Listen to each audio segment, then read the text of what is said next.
आप सभी दर्शकों का स्वागत है। मैं हूं आपके साथ मुबीना। ಪರಮ ಪೂಜ್ಯ ಅಪ್ಪಾಜಿಯವರು ಇವತ್ತು 9:20 PM 9:20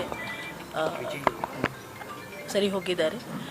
ತಮ್ಮೆಲ್ಲರಿಗೆ ಈಗಾಗಲೇ ತಿಳಿಸಿದಂತೆ ನಾಳೆ 5 ಎಲ್ಲ ಅಂತಿಮ ಕ್ರಿಯೆಯನ್ನು ಆಗತ್ತೆ ಮತ್ತು ಅಂತಿಮ ಸಂಸ್ಕಾರವನ್ನು ಎಲ್ಲ ಆಗತ್ತೆ. ಮಧ್ಯಾಹ್ನ 2 ಗಂಟೆವರೆಗೆ ಎಲ್ಲ ಸಾರ್ವಜನಿಕರು ಬಂದು ದರ್ಶನ ಮಾಡಬಹುದು. ಎಲ್ಲ ವ್ಯವಸ್ಥೆ ಮಾಡಲಾಗಿರುತ್ತೆ. ಅದಾದ ನಂತರ ರಿಚುವಲ್ಸ್ ಎಲ್ಲ ಇರುತ್ತೆ. 2 ಗಂಟೆಯಿಂದ ಅಂತಿಮ ದರ್ಶನಕ್ಕೆ ಈಗ ತಾವು ಎಲ್ಲರೂ 7 ಗಂಟೆಯಿಂದ ಬೆಳಗ್ಗಿಂದ ಬರಬಹುದು. 2 ಗಂಟೆವರೆಗೆ ಸಾರ್ವಜನಿಕ ಭೇಟಿ ಮತ್ತು ದರ್ಶನ ಮಾಡೋದಕ್ಕೆ ಅವಕಾಶ ಮಾಡಲಾಗಿದೆ. ಗಣ್ಯರು ಯಾರಾದರೂ ಬರೋ ಇನ್ಫಾರ್ಮೇಷನ್ ಎಲ್ಲ ಸಿಕ್ಕಿದೆ ಮೇಡಮ್? ಅದೆಲ್ಲ ನಾವು ಈಗಾಗಲೇ ಮಾಹಿತಿ ಬರ್ತಾ ಇದೆ. ಇವತ್ತು ಸಹ ಬಹಳಷ್ಟು ಮಂದಿ ಬರ್ತಾ ಇದ್ದಾರೆ. ಎಲ್ಲ ವ್ಯವಸ್ಥೆ ನಮ್ಮ ಕಮಿಷನರ್ ಆಫ್ ಪೊಲೀಸ್ ಆಗಲಿ, SP ಅವರಾಗಲಿ, ಎಲ್ಲರೂ ಕಾರ್ಪೊರೇಷನ್ ಆಗಲಿ ಎಲ್ಲರಿಗೆ ಈಗಾಗಲೇ ಮಾಹಿತಿ ತಿಳಿಸಲಾಗಿದೆ. ಅವರೆಲ್ಲ ವ್ಯವಸ್ಥೆ ಮಾಡ್ಕೊಳ್ತಾ ಇದ್ದಾರೆ. ಬಹಳ ದುಃಖದ ಒಂದು ಸಂಗತಿ.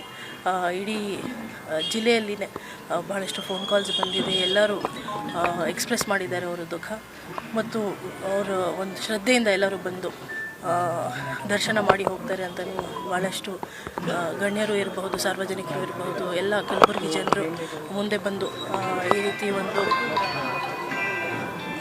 ದರ್ಶನವನ್ನು ಪಡೆಯುತ್ತಾರೆ ಅಂತ ಮಾಹಿತಿ. ಬೆಳಿಗ್ಗೆ ಎಷ್ಟು ಗಂಟೆಯಿಂದ ಅಂತಿಮ ದರ್ಶನ? 7 ಗಂಟೆಯಿಂದ ಬೆಳಗ್ಗೆ ಅಂತ. ಎಸ್, 2 ಗಂಟೆವರೆಗೆ